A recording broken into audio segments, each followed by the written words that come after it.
Sila ang mga sikat na love team na sobrang minahal ng bayan pero nauwi rin sa hiwalayan. Gabby Concepcion at Sharon Cuneta. Nagsimula ang tambalan ni Sharon Cuneta at Gabby Concepcion noong dekada 80. Isa sila sa pinakasikat na tambalan sa pelikula at kilala bilang Sharon Gabby Love Team. Ang kanilang mga pelikula tulad ng Their Heart at P.S. I Love You ay naging malaking hit at naging simbolo ng tunay na kilig sa panahong iyon. Sumikat sila bilang royal couple of the Philippine movies. Ngunit kalaunan, naghiwalay sila dahil sa mga personal na issue. Nangyari ito noong nasa rurok sila ng kanilang kasikatan, kaya't labis na nalungkot ang kanilang mga fans.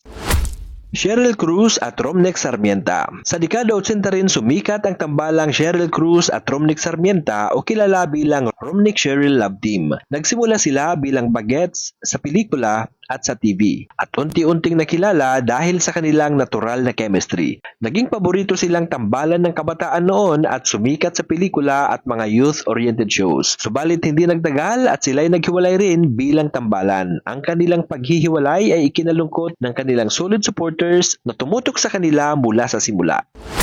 Jericho Rosales at Christine Hermosa. Sino ba ang makakalimot sa tambalan ni Jericho Rosales at Christine Hermosa? Sumikat sila ng gusto sa teleseryeng Pangako Sa'yo noong early 2000. Ang kanilang tambalan bilang ina at anghelo ay umabot hanggang ibang bansa at naging simbolo ng forever para sa mga manunood. Dahil dito, naging isa sila sa pinakamalaking love team sa kasaysayan ng Pilipinas TV. Ngunit kalaunan, hindi na nagpatuloy ang kanilang tambalan at sila'y nagkaroon ng kanya-kanyang buhay at karera. Lubos na nalungkot ang mga fans nang tuluyan nang matapos ang kanilang partnership. Rico Yan at Claudine Barreto. Isa sa pinakamatagumpay na tambalan sa dekada 80 at early 2000 ay sina Rico Yan at Claudine Barreto. Nagsimula silang makilala sa pelikula at mas nakilala pa sa teleseryeng Mula sa Puso at sa pelikulang Got to Believe. Naging simbolo sila ng young love na totoo at puno ng pangarap. Kaya't minahal sila ng milyon-milyong mga fans. Ngunit dumating ang malungkot na panahon nang pumanaw si Rico Yan taong 2002.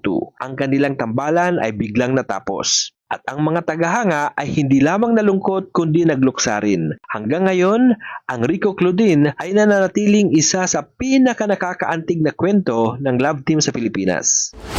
Alden Richards at Maine Mendoza. Taong 2015, biglang sumabog ang tambalang Aldab ni Alden Richards at Maine Mendoza. Nagsimula sila sa segment ng Itbulaga na Kalye Serye at agad silang minahal ng masa. Umabot sa milyon-milyon ang mga tweet para sa kanila at napuno ng mga fans ang mga mall shows at concerts nila.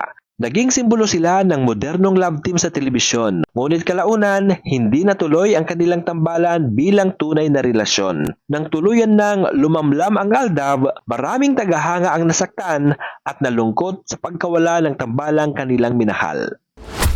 Catherine Bernardo at Daniel Padilla. Siyempre, ang Kathnel. Nagsimula sila bilang magka-love team sa teleserye tulad ng Princess and I, Got to Believe at lalo lang sumikat sa The House of Us at Barcelona, A Love Untold. Sila ang tinaguriang Teen King and Queen at naging simbolo ng bagong henerasyon ng love team. Ngunit kamakailan ay naghiwalay sila sa totoong buhay at tuluyang natapos ang tambalang minahal ng milyong-milyong Pilipino. Maraming mga fans ang nadurog ang puso at hindi makapaniwala sa